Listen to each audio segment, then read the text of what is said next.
আশা করি আপনারা সবাই ভালো আছেন। আপনাদেরকে আগের ভিডিওতে আমি সবজি ক্ষেত দেখিয়েছিলাম।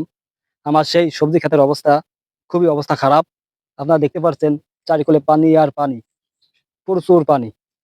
যে যাতে আমার সবজি ক্ষেত আর টিকানো সম্ভব নেই। গাছ সব মারা যাচ্ছে আস্তে, আস্তে। এই যে দেখতে পাচ্ছেন সব গাছ, লাউ গাছ সব পানির মধ্যেই। এই যে আমার লাউ যা ধরেছে তাই ইঁদুরে খাচ্ছে। আমি যে ডুগা কেটে ব্যস্ত সেই ডুগাও খেয়ে ফেলতেছে ইঁদুরে। কেটে, কেটে দেখতে পাচ্ছেন পানি, ভেরিতে পানি উঠতি মোটে আর ১ বিঘাত বাকি।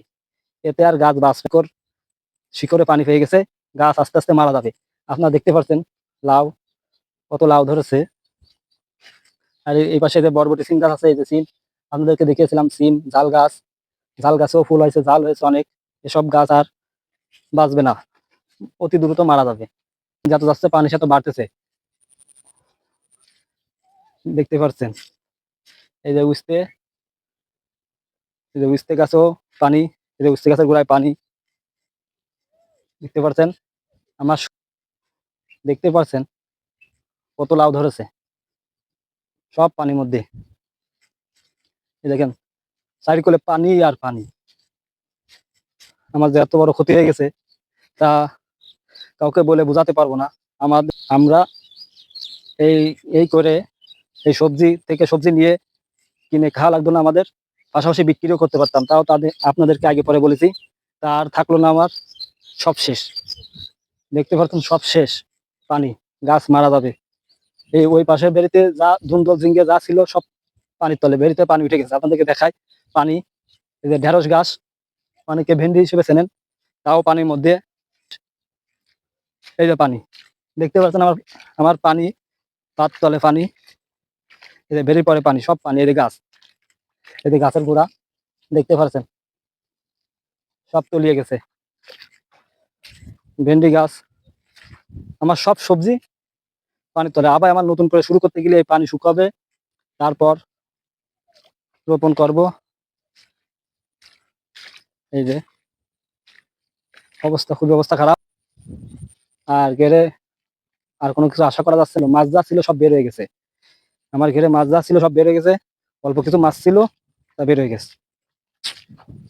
এই যে ঝিঙ্গে গাছ দেখতে পাচ্ছেন, ঝিঙ্গে গাছে ফুল আইছে, সবে মাত্র ফল ধরবে সেই অবস্থায় তলিয়ে গেছে। এই যে গোড়া পানির তলে।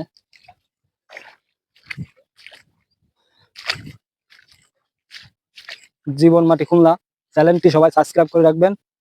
আর ভিডিওটি সামনে যাওয়ার সঙ্গে সঙ্গে লাইক, কমেন্ট, শেয়ার করবেন।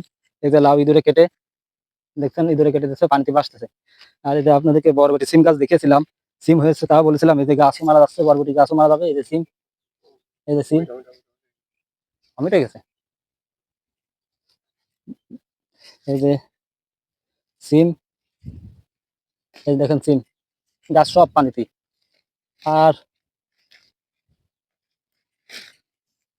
কত সিম, আমার কোনো তরকারি কিনে খাওয়া লাগতো না। বাসায় হয়ে আমার সংসারে ভালোভাবে চলতো, আর সঙ্গে বিক্রিও করতে পারতাম। এই যে সব শেষ।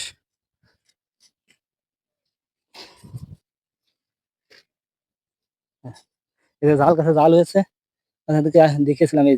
এই যে জাল, আপনারা দেখতেই পারছেন জাল। এই যে জাল গাছ শেষ।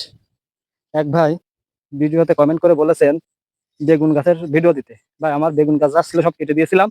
আহ ২ যে আছে তার গোড়া রেখে দিয়েছিলাম, সেই থেকে এই যে গাছ বাড়েছে। তাই আর বাঁচানোর লাইন নেই, বুঝছেন। এই দেখেন ফুল হয়েছে, বেগুন হবে কিছুদিন পরে। এই জন্য আমি আর সাবস্ক্রাইব করিনি, তলিয়ে গেছে। এরপরে আশা ভরসা নেই। এই জন্য আপনি বলছিলেন কি কি সার দেবো বেগুন গাছে, আপনি বেশি করে গোবর সার আর কেঁচো সার, যাদেরকে বলে কম্পোস্ট সার, এই সারটা বেশি করে দিবেন। তাহলে আপনার বেগুনের স্বাদ হবে, খেতে ভালো মজা হবে। সঙ্গে সরিষার খোল দিলে একটু স্বাদ হয় বেশি। দূর থেকে দিয়ে দিবেন, ভালো হবে। আল্লাহ হাফেজ, সবাই ভালো থাকেন।